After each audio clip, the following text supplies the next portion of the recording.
دیکھیں آپ سبحان اللہ نہ کہیں، اس کی وجہ یہ ہے کہ اگر آپ کہیں گے تو 90 گناہ آپ کے معاف ہو جائیں گے، لہٰذا آپ کو سبحان اللہ کہنا نہیں ہے۔ کہیں گے تو یہ آپ کا فائدے کا کام ہے، اور فائدے کا کام آج کل لوگ کم کرنا چاہتے ہیں، لہٰذا آپ خاموش رہیں۔ سبحان اللہ کہیں گے تو 90 نیکیاں بھی آپ کو اللہ عطا کر دے گا۔ تو آپ کیا کریں گے اتنی نیکیوں کا؟ آپ کو سبحان اللہ نہیں کہنا چاہیے۔ لوگوں نے یہ سمجھ رکھا ہے کہ مولانا لوگ کہتے ہیں سبحان اللہ تو یہ ہلکی بات ہو گئی ہے بھائی، چلو کہہ دو، مولانا نے کہا ہے تو کہہ دو، یہ ہلکا نہیں ہے۔ حضور فرماتے ہیں یہ زبان پر ہلکا ہے مگر میزان پہ بھاری ہو اللہ جائے اللہ گا۔ اللہ، واہ واہ واہ واہ، سبحان اللہ سبحان اللہ۔ جلسے کرتے کرتے لوگ بوڑھے ہو گئے، اور ہم سنتے سنتے لوگ بوڑھے ہو گئے، تقریریں کرتے کرتے آج بھی یہ سب باتیں ہم لوگ یاد نہیں رہتی کہ کہاں ہم کو اللہ کا ذکر کرنا ہے۔ اللہ کے رسول فرماتے ہیں زمین کا ایک حصہ دوسرے حصے پہ فخر کرتا ہے، یعنی پراؤڈ فیل کرتا ہے، اور کہتا ہے کل میرے اوپر ایسا بندہ یا ایسی بندی اللہ کی گزری تھی جس نے میرے اوپر بیٹھ کے یا چل کے اللہ کا ذکر کیا تھا۔ سبحان اللہ سبحان اللہ۔ یعنی یہ جو محفل ہے یہ آپ کی کل قیامت کے دن گواہی دے گی۔ بڑی اچھی نقابت، بھائی ذرا اس کا مائک تھوڑا سا ٹھیک کریں، اس کی تھوڑی سی آپ ریپیٹ کم کریں، چاہے آواز بڑھائیں تھوڑی سی کسی اس کا بیس تھوڑا سا کم کریں اور ریپیٹ بڑھائیں، وہ ریپیٹ کم کریں اور ٹریبل بڑھائیں، ٹریبل آواز ہلکی سی صاف کریں۔ آپ نے ابھی دیکھا کہ نقیب اہل سنت نے بڑی اچھی نظامت کی، اللہ تعالیٰ ان کو سلامت رکھے، اور ایک نئی جدت بھی ہے ان کے بولنے میں، اور وہ یہ چاہتے ہیں کہ ممبر والے بھی ساتھ دیں۔ حالانکہ ساتھ تو سب کو ہی دینا چاہیے، کیونکہ مجبوری میں کیا ہوا کام ہو تو جاتا ہے مگر حسین نہیں ہوتا۔ صحیح، زبردست تجزیہ ہے، واہ۔ بھائی دل سے آدمی اگر کہے اور دل سے ساتھ میں ہو جائے۔ ہمارے اختر ضیاء صاحب قبلہ مظفر پوری نے بڑی اچھی نعت خوانی کی ہے اور منقبت خوانی کی ہے، اللہ تعالیٰ ان کو برکت عطا کرے۔ گزارش کرتا ہوں میں اپنے ان بھائی سے جن کا یہ کھلونا ہے، ان سے گزارش ہے کہ اس کو براہ کرم تھوڑا سا دور رکھیں، ورنہ لوگ میری تقریر سے زیادہ اسی پہ دھیان دیں گے، چونکہ ابھی مارکیٹ میں نیا ہے، لہٰذا آپ یہ جو اوپر یہ اڑ رہا ہے اس سے بڑی مہربانی ہوگی آپ کی، اسے آپ دور کر لیں ہم سے، آپ کی بڑی مہربانی ہوگی۔ اللہ آپ کو سلامت رکھے۔ یہ امام علی مقام کی محفل ہے، کس کی ہے؟ جلدی بولو۔ اب ہم کو امام علی مقام کی خالی شان نہیں بیان کرنا ہے، ہم کو یہ بھی بیان کرنا ہے کہ مقصد حسین کیا ہے۔ کیا بات، واہ واہ واہ۔ ہم کو اب کربلا کا مقصد بالکل صاف کر کے آخری حد پر لا کے چھوڑ دینا ہے، تاکہ کل ہم مریں تو قیامت کے دن جب ہم سے حساب ہو تو یہ بات صاف ہو جائے کہ ہم نے اپنی بات ٹھیک ٹھاک کہہ دی تھی۔ ہو سکتا ہے میرے دوستوں، میرے بھائیوں، یہ میری زندگی کی آخری تقریر شروع ہو رہی ہو۔ ایسا میں ہر دفعہ کہتا ہوں اس وجہ سے کہ میں مسلمان ہوں۔ حضرت عباس حضور کے چچا کہتے ہیں کہ میں سرکار کے ساتھ سفر پہ تھا، میری بہنیں بھی سنیں اور آپ بھی سنیں، وہ نوجوان بھی سنیں جو یہ سمجھتے ہیں ہم کل توبہ کریں گے، وہ نوجوان بھی ذرا کان کھول کے میری تقریر سن لیں، میرے دوست، میرے بھائی، میرے چھوٹے بھائی، جنہوں نے اپنی زندگی میں سوائے توبہ گناہ کے کچھ نہیں کیا، وہ اپنی جوانی کی جو حفاظت نہیں کرتے، جن کو جوانی برداشت نہیں ہے، جنہوں نے آوارہ گردی میں اپنی زندگی گزاری ہے، ان سب نوجوانوں کے لیے اس حدیث شریف کو پیش کر رہا ہوں۔ حضور کو یہ بھی خبر ہے کہ میں کب مروں گا، ہمارا ایمان ہے، اور آپ کب مریں گے۔ اللہ نے حضور کو یہ علم اپنے کرم سے عطا کیا ہے، عطا ہے حضور کے اوپر یہ۔ مگر حضرت عباس کہتے ہیں میرے نبی پاک صلی اللہ علیہ وسلم نے ایک جگہ سرکار نے فراغت حاصل کی ہے، حضور نے پھر وضو کرنا ہے، 7-8 قدم یا 10 قدم دور پانی ہے، حضور اس پانی تک نہیں گئے ہیں، وہیں پہ تیمم کیا ہے اور پھر پانی تک تشریف لے گئے ہیں۔ میں نے عرض کی ہے اے اللہ کے رسول، اے میرے آقا، اے میرے سرکار، لوگ سنتے بہت ہیں مگر ان کے سمجھ میں نہیں آتی بات۔ واصف علی واصف فرماتے ہیں آنکھیں تب کھلتی ہیں جب بند ہونے والی ہوتی ہیں، آنکھیں تب کھلتی ہیں جب بند ہونے والی ہوتی ہے۔ اللہ اکبر۔ حضرت عباس عرض کرتے یا رسول اللہ پانی موجود ہے، یہ حکمت سمجھ نہیں آئی کہ وہاں آپ نے جانے سے پہلے تیمم فرمایا ہے، پانی کے ساتھ تیمم کا کرنا، حضور یہ حکمت سمجھ نہیں آئی؟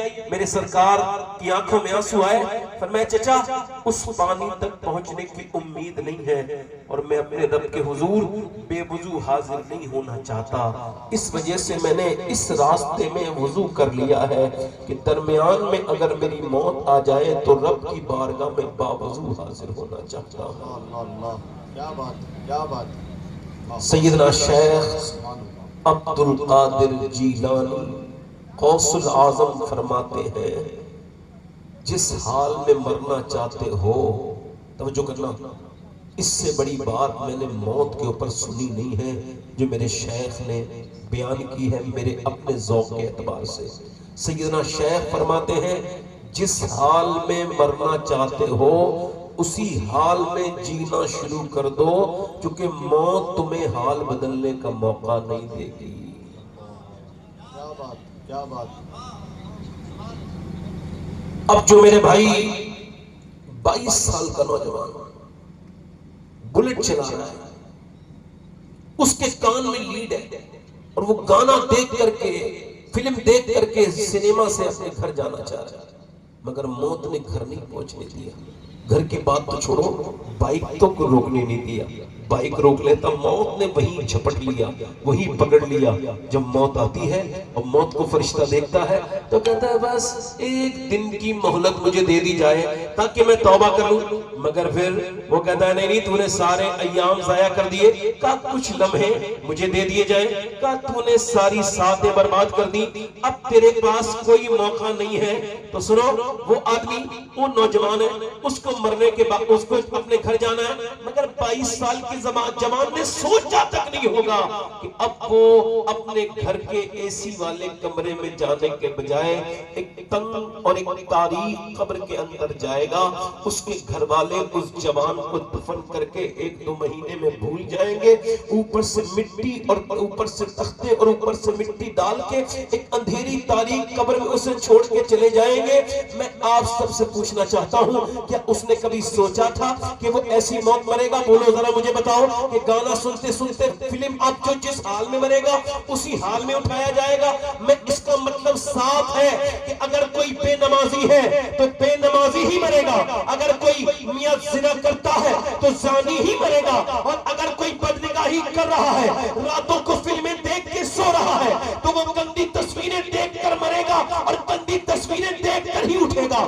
سنو، جو توبہ کرتا ہے توبہ کر کے اٹھے گا، جو توبہ کر کے مرے گا وہ توبہ کے ساتھ مرے گا، جو نماز پڑھے گا وہ نماز پڑھ کے مرے گا۔ پہلا پیغام امام علی مقام کی برکتوں سے یہ ہے میرے دوستوں، میرے نوجوانوں، تم اپنی حالات کو بدلو، اپنے آپ کو بدلو۔ یہ فیس بک پہ جنگیں کرنے سے کچھ نہیں ہوگا، یہ ادھر ادھر شیئر کرنے سے کچھ نہیں ہوگا، یہ اس سے لڑائی کرنے سے کچھ نہیں ہوگا۔ اگر تمہیں لڑائی کرنی ہے تو پہلے اپنے اندر کے نفس سے لڑائی کرو، جس نے تمہیں نماز سے روکا ہے، جس نے تمہیں والدین کی اطاعت سے روکا ہے، جس نے تمہیں آنکھیں گندی کروائی ہے، اس نفس سے جھگڑا کرو۔ ایسے نہ مرو کہ تمہاری موت لوگ دیکھیں کہ تم اسپتال میں مر گئے، تمہیں ایسے نہ مرو کہ تمہیں لوگ دیکھیں تو کہے ہائے کتنی بری موت مر گیا، گانا سنتے سنتے مر گیا، فلم دیکھتے دیکھتے مر گیا، بلکہ تم ایسے مرو کہ جیسے بریلی کی اس کلندر نے دنیا سے رخصت ہوئے تھے کہ میاں 90-92 سال کی عمر ہے،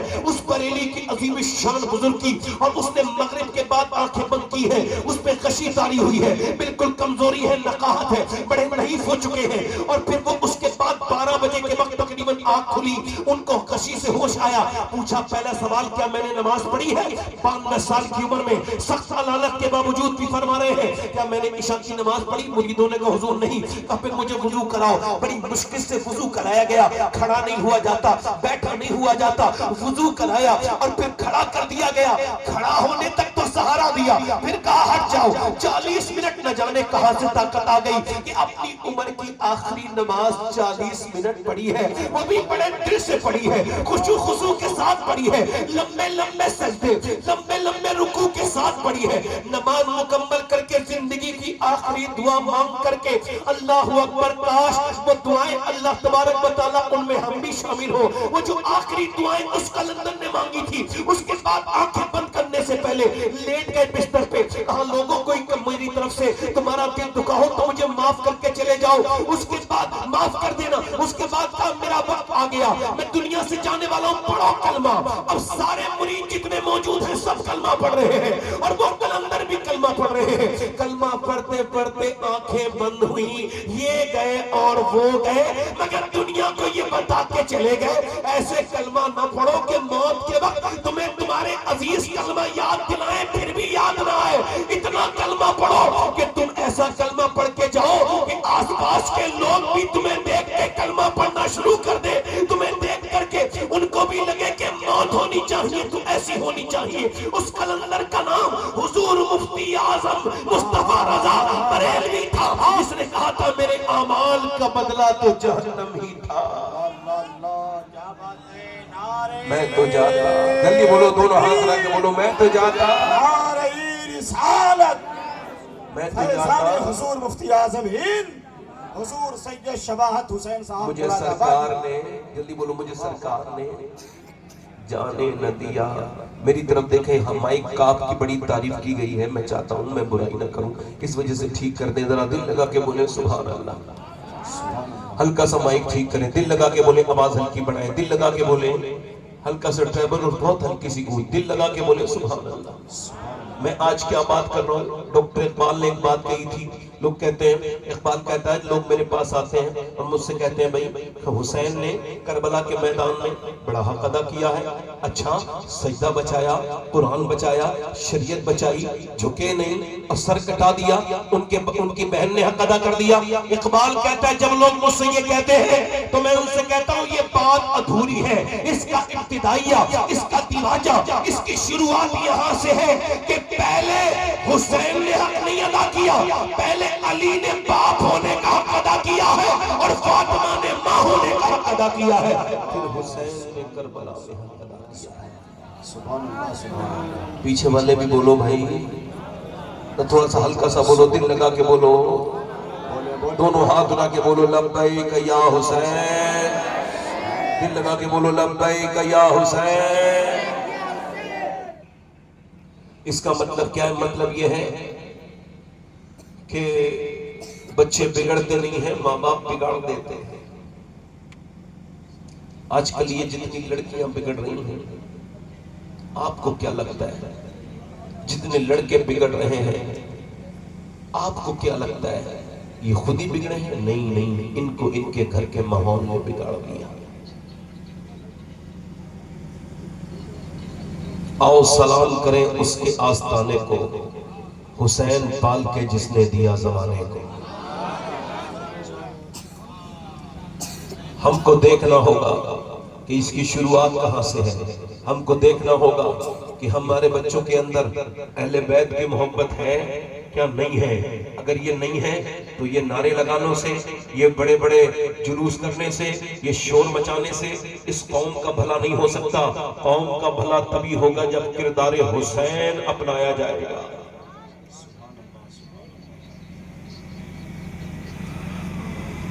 سیدنا مولا کائنات مولا علی ایک دن اپنے گھر آئے. آپ بھی آتے ہیں، ہم بھی آتے ہیں.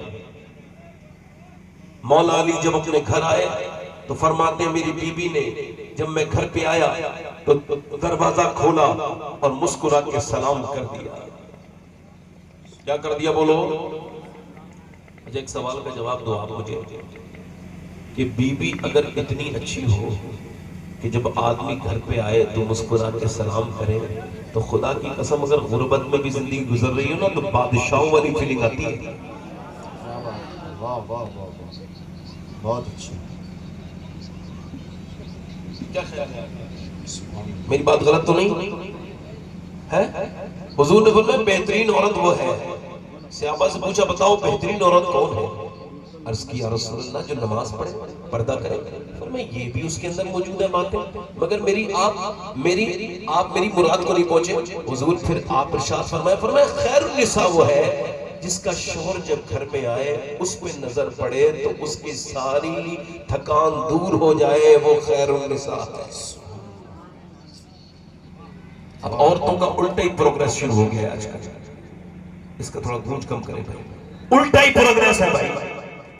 اپنے آدمی کے لیے نہ تو وہ سجیں گی، نہ اس سے اخلاق سے بات کریں گی، جب وہ گھر آئے گا دوسری اور دوسرے مردوں کے لیے، اللہ نہ کرے میری ان کی نیت یہ ہو، مگر وہ کرتی تو یہی ہے کہ اپنے مرد کے لیے وہی کپڑے جو کہ پرانے ہیں، وہی کپڑے جو کہ بغیر پریس کے ہیں، وہی منہ جو بغیر دھلا ہوا ہے وہی اس کے سامنے پیش کر دیتی ہیں، اس کے سامنے آ جاتی ہیں۔ اور جب وہ کسی شادی میں، کسی بیاہ میں، کسی مکان میں کہیں جاتی ہیں، کسی ابتدائی تقریب میں، کسی بڑی پارٹی میں، فنکشن میں، تو بہت دیر پہلے سجنا شروع کر دیتی ہیں۔ اب مجھے بتاؤ، پہلے کے زمانے میں بگڑی ہوئی عورتیں دوسرے مردوں کے لیے سجتی تھیں،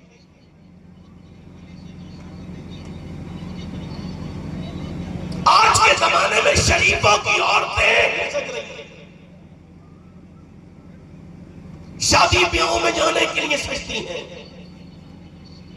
اور پھر اس کو کے یہ یقین ہے کہ کسی تعویذ کرنے والے سے یا کسی ترکیب سے میرے گھر میں برکت آ جائے گی، جھگڑے ختم ہو جائیں گے، کسی میاں کے تعویذ سے برکتیں آ جائیں گی۔ تو ان عورتوں کو، بے وقوفوں کو سمجھاؤ، یہ حماقت کر رہی ہو تم، اپنے آدمی کو وقت نہ دے کے، اپنے آدمی کو اچھے سے تربیت، اپنے آدمی سے اچھے سے پیش نہ آ کر کے تم بے وقوفی کر رہی ہو۔ سنو میری بیٹیوں، میری بہنوں، ساری دنیا کے میاں کے تعویذ ایک طرف اور حضور کی بیٹی فاطمہ الزہرا کا طریقہ ایک طرف، جب شوہر میں گھر میں آئے تو مسکرا کے سلام کر دیا کرو، انشاءاللہ گھروں میں برکتیں آ جائیں گی۔ اس کا گونج کم کرو، دل لگا کے بولو ذرا، مسکرا کے بولو۔ مولا علی فرماتے ہیں مولا علی میں اپنے گھر آیا، اور میں جب اپنے گھر آیا تو میں نے دیکھا میری بیوی نے مسکرا کے مجھے سلام کیا، مگر میں نے دیکھا پھر ان کا چہرہ تھوڑا اترا ہوا ہے۔ میں نے کہا فاطمہ یہ بتائیں کیا مسئلہ ہے، کیا پرابلم ہے، کیا پریشانی ہے؟ ایک ہمارے یہاں پریشانی آ جائے، کوئی ادھر بھاگے گا، کوئی ادھر بھاگے گا، یہاں تک کہ پریشانی میں لوگ اپنے عقیدے تک خراب کر بیٹھتے ہیں۔ اب ذرا غور کرو، مولا علی نے پوچھا کیا پرابلم ہے؟ فرمانے لگی حسن اور حسین کی طبیعت لگاتار خراب ہے، میں نے ان کو کئی دوائیاں کھلائی مگر ٹھیک نہیں ہوئے۔ مولا علی نے کیا فرمایا؟ ادھر دیکھو مولا علی کے در سے کیا پیغام آ رہا ہے۔ مولا علی نے فرمایا بالکل ٹھیک ہو جائیں گے، چلو ہم منتیں مانگتے ہیں۔ مولا علی نے مانگا یا اللہ میرے بچے حسن اور حسین کو دونوں کو شفا دے دے، اور اس کے بدلے میں عرض کرتے ہیں اس کے شکر میں مالک، اس کے شکر میں 3 روزے رکھوں گا نفلی۔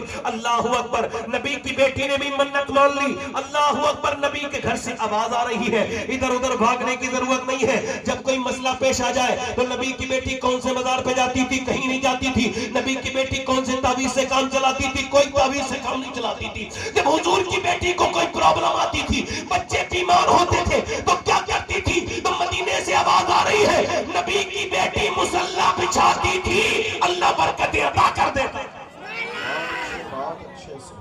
جلدی بولو، مسکرا کے بولو، نبی کی بیٹی کیا کرتی تھی؟ بولو، مسلح بچھاتی تھی۔ میری بہنیں مسلح نہیں بچھاتی، میری بیٹیاں مسلح نہیں بچھاتی، میرے گھر کی بچیاں نہیں بچھاتی۔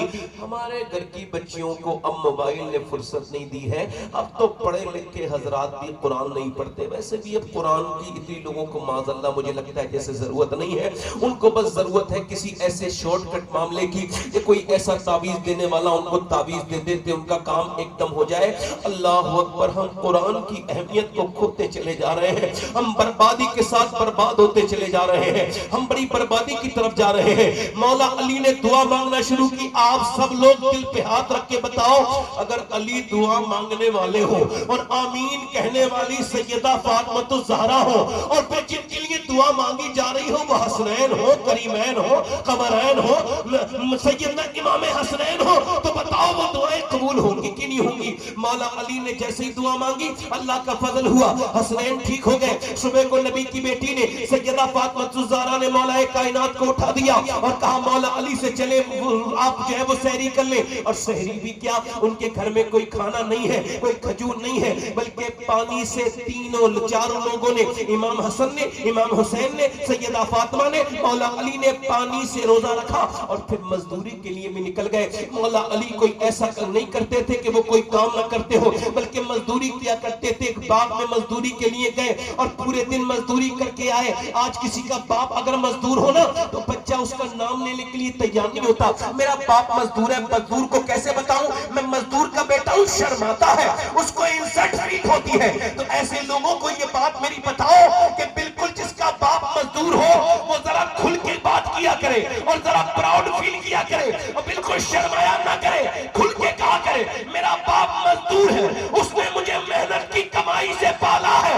شرمائے وہ جس کا باپ حرام کا کھاتا ہو، شرمائے وہ جس کے کیا بات ہے، کیا بات ہے، دل لگا کے بولو ذرا، واہ واہ واہ واہ واہ واہ، مسکرا کے بولو ذرا، مسکرا کے بولو ذرا۔ آج کل کا حال یہ ہے میاں کہ لوگ بڑے بنتے ہیں۔ مولا علی رضی اللہ تعالیٰ عنہ سے پوچھا گیا، مولا علی فرماتے اپنا تکبر چیک کیا کرو، چیک